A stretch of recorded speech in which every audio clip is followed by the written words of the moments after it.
Assalamualaikum warahmatullahi wabarakatuh. Selamat malam. Perkenalkan, kami dari kelompok 1 yang berisikan 3 orang, yaitu Megawati Rahmat, Mas Suraya Sandi, dan saya sendiri Adi Primatama, akan menyampaikan mengenai review visi, misi, dan analisis stakeholder PT Wijaya Karya Persero Tbk.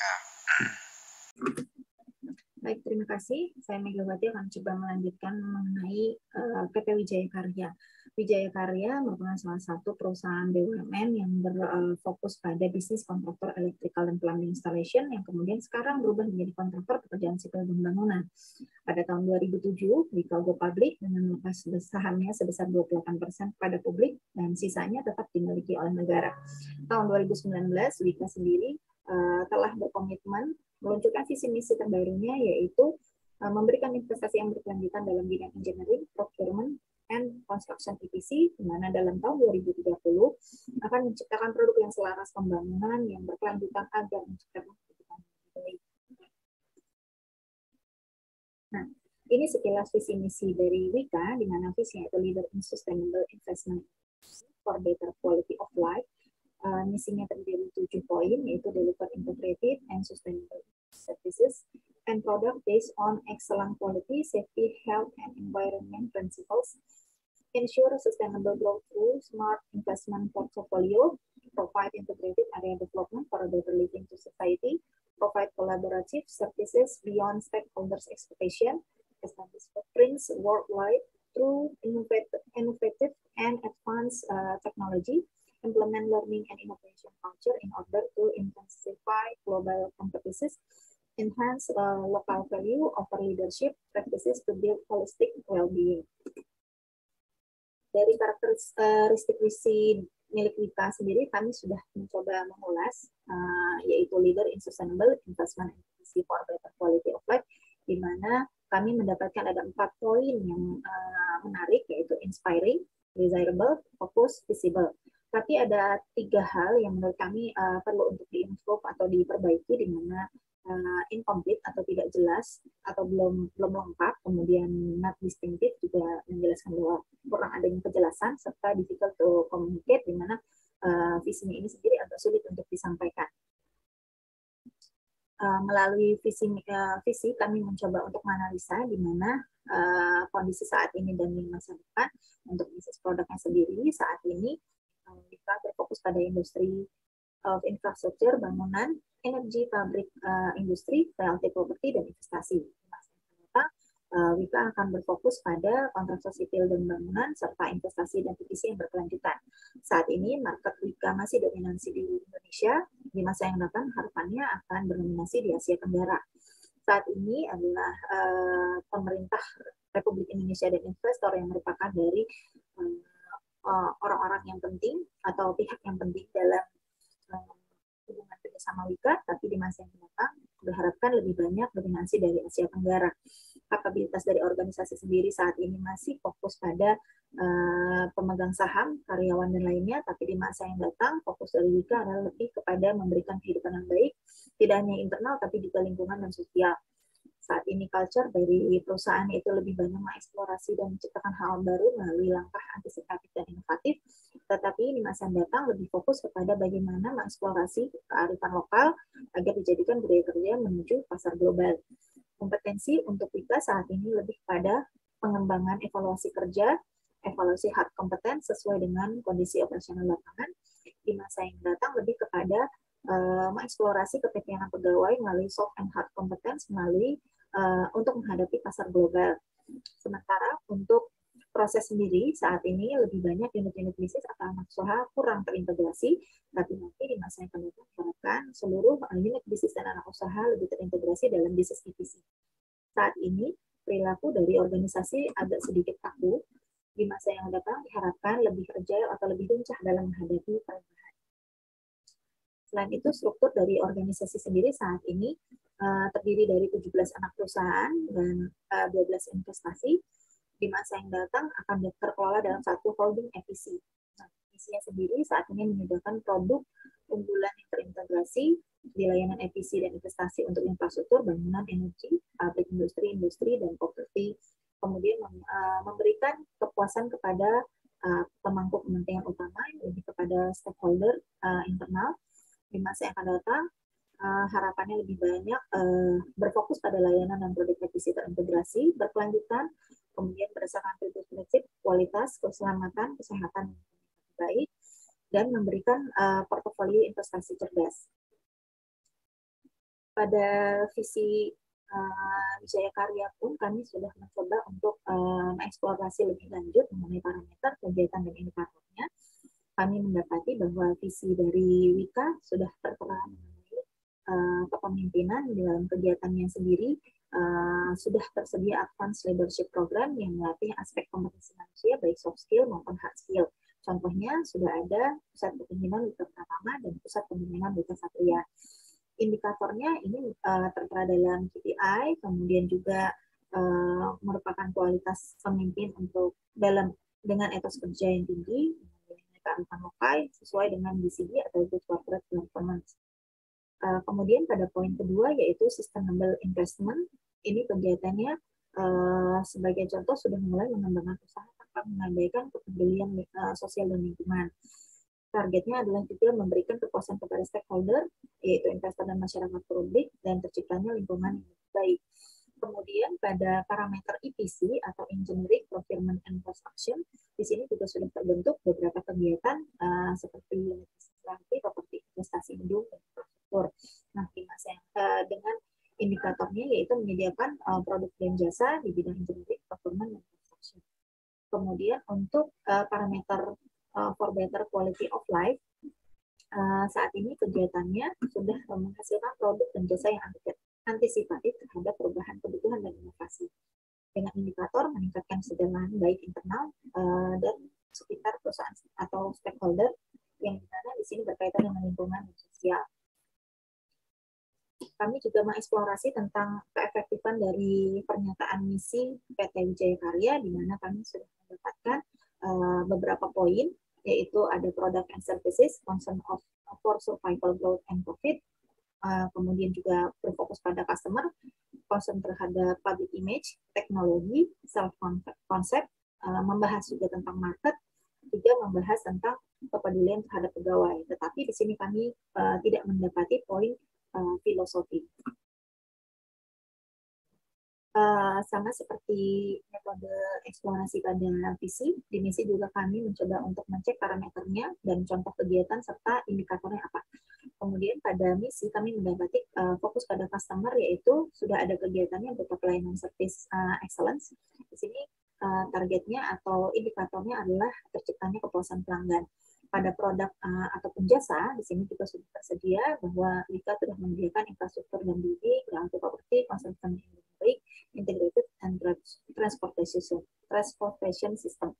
Sedangkan indikatornya itu memiliki pengelolaan proyek strategis dalam negeri, kemudian juga mendukung program pemerintah. Untuk market pasarnya sendiri, untuk kita sudah mensupport kebutuhan produk dan jasa di bidang EPC di wilayah Indonesia, dan untuk indikatornya Wika mencoba untuk menjadi market leader di Indonesia dan juga di Asia Tenggara. Ada concern for survival, growth, and profit. Di sini kegiatan sudah ada melakukan investment. Kemudian indikatornya itu target laba perusahaan tercapai. Pada concern for public image, Wika sudah membuktikan bahwa ada kegiatan-kegiatan melalui Wika Peduli, Wika Pintar, Wika Sehat, dan Wika Hijau. Di sini juga indikatornya Wika sudah mengaplikasikan 3 prinsip perusahaan, yaitu people, planet, and profit. Berkomitmen juga untuk hidup dalam lingkungan berkelanjutan yang lestari. Secara teknologi, di sini kegiatannya sudah ada inovasi bisnis, di mana kegiatannya melalui efisiensi waktu, biaya, dan meningkatkan produktivitas. Pada self-concept, di sini kita sudah mencoba untuk mengembangkan wilayah training untuk internal pegawai, yaitu Wika Satrian yang berfokus pada leadership. Di sini dia mencoba untuk mengeksplorasi nilai lokal, menjadikan budaya Nusantara sebagai nilainya Wika. Kemudian untuk fokus pada pegawai, di sini juga ada pusat pelatihan Wika Pratama Learning Center yang memberikan fasilitas pengembangan diri bagi pegawai. Nah, ini contoh-contohnya kegiatan dari Wika Ada Wika Hijau, Wika Peduli, Wika Pintar, dan Wika Sehat. Kemudian kami yang mencoba analisis stakeholder dari Wika. Di sini kami mendapati ada beberapa pihak yang terkait seperti konsumen, Kementerian BUMN, komisaris, ada juga BOD atau Board of Director dari pihak internal, ada serikat karyawan, investor publik, pegawai, ada mitra ataupun juga support, perusahaan kompetitor, dan juga sosial lingkungan. Kami mencoba mengolah satu persatu, dimulai dari konsumen, di mana kami mempertimbangkan apa sih hal yang dibutuhkan oleh konsumen. Mereka membutuhkan hasil produk mutu yang berkualitas serta komitmen atas pekerjaan sesuai dengan kontrak yang disepakati. Nah, impact dari pemenuhan kebutuhan konsumen sendiri di sini Wika mencoba untuk menjadi market leader yang terkompetitif. Kami juga mencoba melihat posisi dari potensial strategis konsumen sendiri merupakan adalah supporter dari Wika.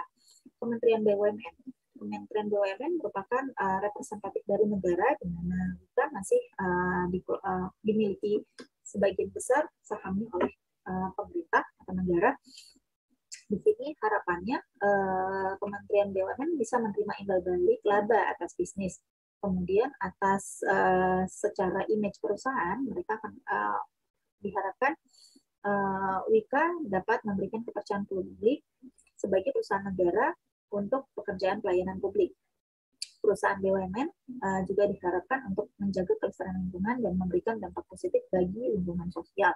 Di sini harapannya atau dampaknya dari pemenuhan kepuasan dan harapan Kementerian BUMN itu tercipta adanya kepercayaan masyarakat terhadap Wika agar dapat diterima dengan baik. Di sini kami menempatkan Kementerian BUMN sebagai partner.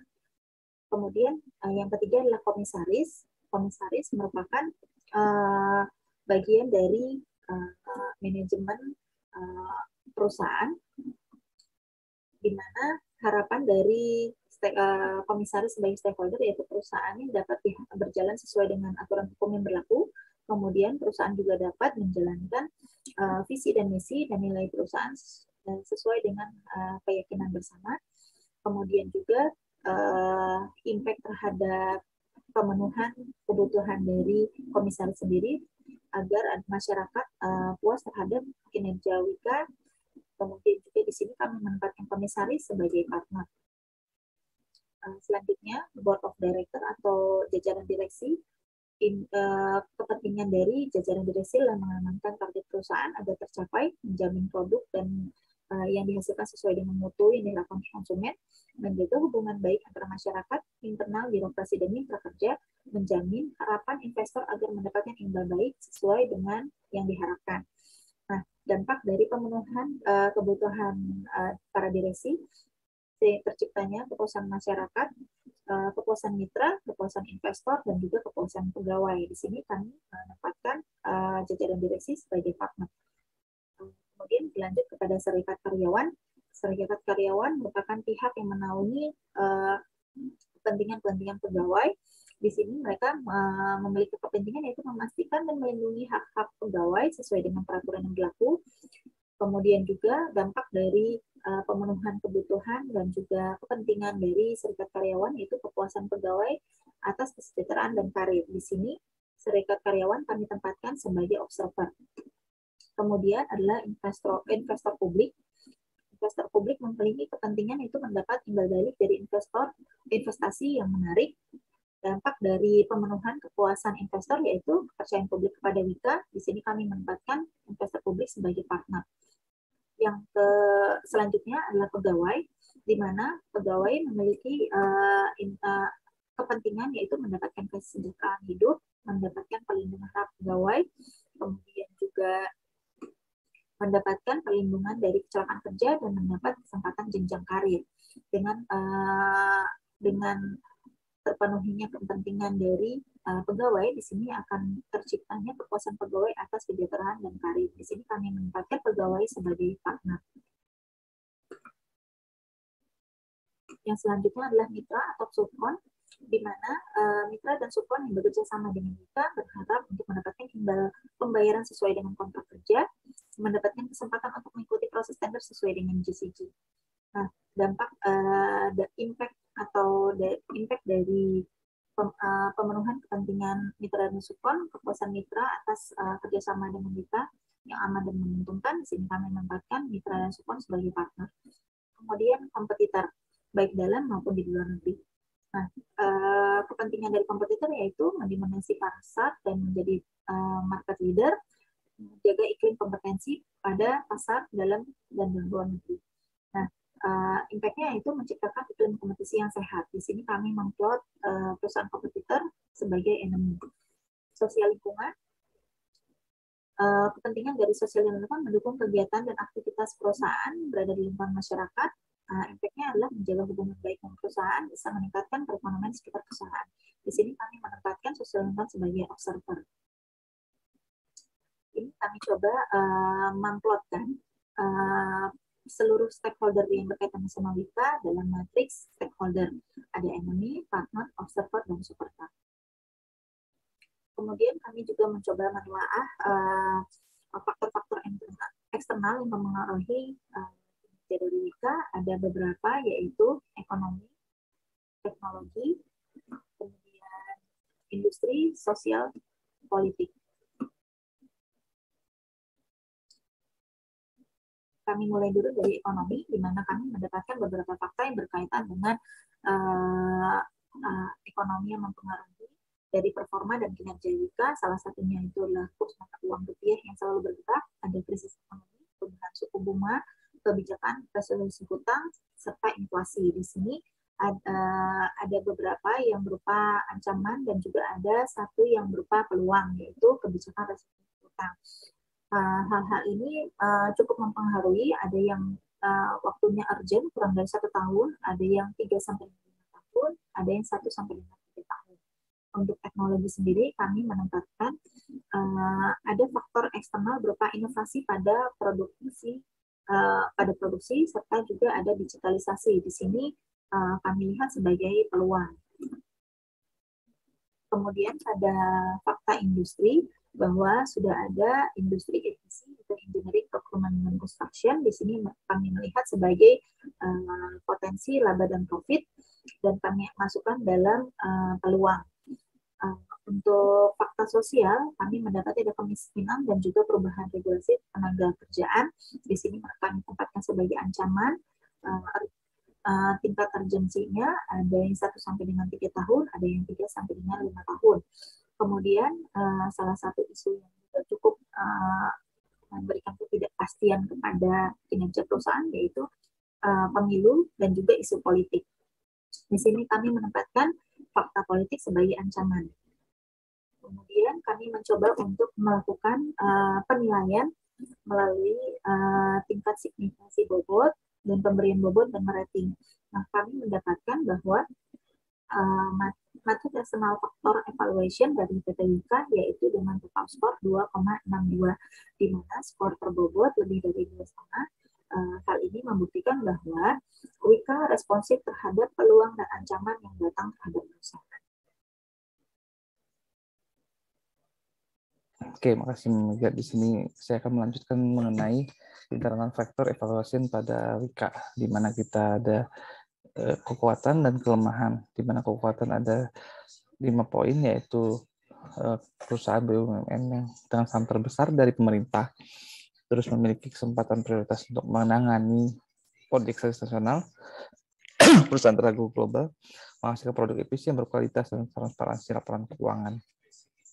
Dan kelemahan struktur organisasi yang terlalu panjang hingga Kementerian BUMN, terus pengambilan keputusan tidak fleksibel, tidak independen, dan kurangnya inovasi produk.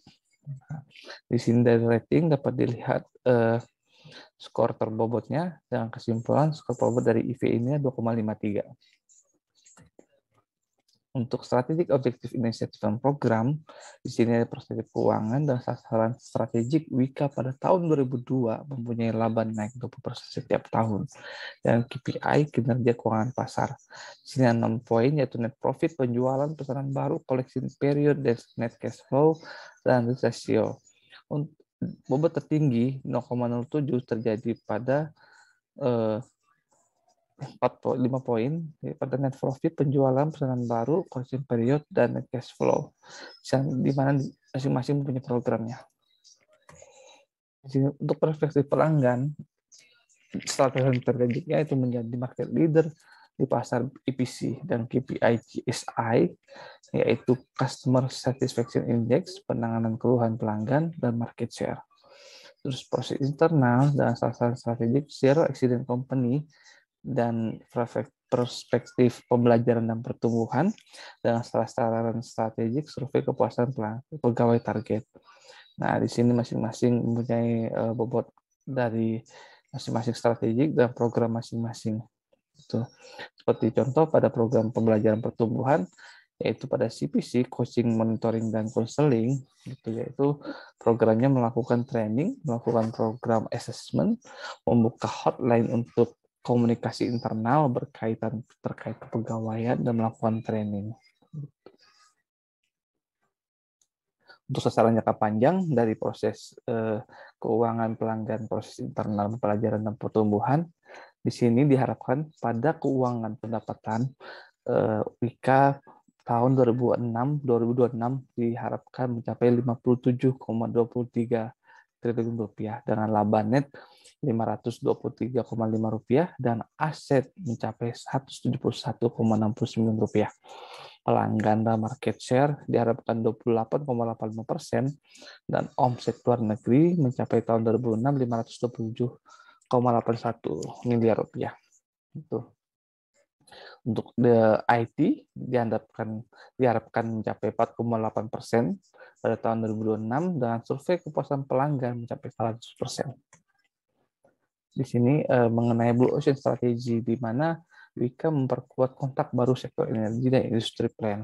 Nah, di sini kita mengamati analisa eliminate, reduce, dan create.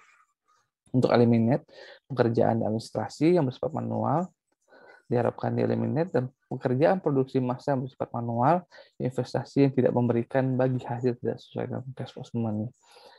Untuk RISE, memperkuat kualitas produk energi, memperkuat supply chain pada produk energi, ini yang paling penting. Terus reduce, mengalihkan proyek properti yang memberikan performa di bawah target, mengalihkan aset-aset perusahaan yang tidak berkembang, utamanya berada di luar daerah kota atau daerah sendiri. Create, pada create, seluruh pekerjaan dilakukan secara digitalisasi dan memanfaatkan teknologi Internet of Things. Bekerja sama dengan startup dalam perkembangan industri berbasis sistem informasi, bekerja sama dengan pemerintah daerah dan pembangunan wilayah industri hasil kerjasama daerah investor. Untuk head-to-head pada Blue Ocean Strategy ini, ada poin industri, strategic group, buyer group, scope of product or serving offering, functional emotion orientation, and time. Pada seperti contoh pada buyer group, pada head to head kompetisinya yaitu pada pemerintah pusat. Untuk concentration itu diharapkan dari investor dan pemerintah daerah. Contoh satu lagi untuk time, mengikuti head to head-nya kompetisinya mengikuti timeline program pemerintah. Untuk BOC-nya menyesuaikan dengan permintaan daerah dan investor. Nah, untuk corporate level strategi pada CSS-nya atau corporate strategic scenario 2022 sampai 2006 yang paling di kita pointer yaitu peningkatan laba aset perusahaan, meningkatkan offset proyek luar negeri, dan digitalisasi proses. Untuk pada market growth dan competitive position, WIKA kita analisa pada kuadran 4 dengan poin related atau unrelated diversifikasi, horizontal vertical diversifikasi, conglomerate diversifikasi, dan joint venture. Pada diversifikasi yang berhubungan, yaitu ketika tambahan produk atau jasa secara kompetitif berhubungan dengan bisnis utama perusahaan. Di WIKA kita melakukan pengembangan market share luar negeri sebagai bidang energi dan industrial plan. Yang kedua, bekerja sama dengan jasa transportasi dalam pengembangan bisnis. Untuk yang diversifikasi tidak berhubungan, ini artinya ketika tambahan produk secara kompetitif tidak berhubungan dengan bisnis, Wika melakukan pembuatan produk IT agar dapat digunakan beberapa bisnis unit Wika. Ini pada strategi analisa weak atau weak dan strong pada Wika. Pada kuadran cost leadership, di mana Wika berada pada fokus segmennya dan cost leadership. Terus di sini langsung kesimpulan, yaitu di mana pada skor terbobot pada EV yaitu 2,62. Nah, di sini berarti Wika melakukan responsif terhadap peluang dan ancaman eksternal. Pada skor terbobot matrik EV itu Wika mendapatkan skor 2,53 dan dengan arti memiliki posisi internal yang kuat. Pada strategi dan tujuan perusahaan, Wika peningkatan laba net aset perusahaan. Pada target jangka panjang hingga 5 tahun, Wika menargetkan pendapatan 57 triliun rupiah dengan laba 523 miliar rupiah dan aset 171 triliun rupiah. Yang kedua, meningkatkan dan omset proyek luar negeri. Ini targetnya menjadi market leader dan menepati market share pada posisi 28,85% pada tahun 2006 di antara kompetitor EPC Indonesia. Untuk digitalisasi proses internal seperti proses produksi, QSHE, dan audit sudah menjadi otomasi global, otomasi digital, maaf. Ini simpulan selanjutnya yaitu mengenai diversifikasi yang berhubungan seperti disebutkan tadi, dan diversifikasi tidak berhubungan tadi disebutkan pembuatan produk IT. Oke, terima kasih kesempatannya kepada Pak Imam untuk kelompok kami. Saya ucapkan terima kasih. Wassalamualaikum warahmatullahi wabarakatuh.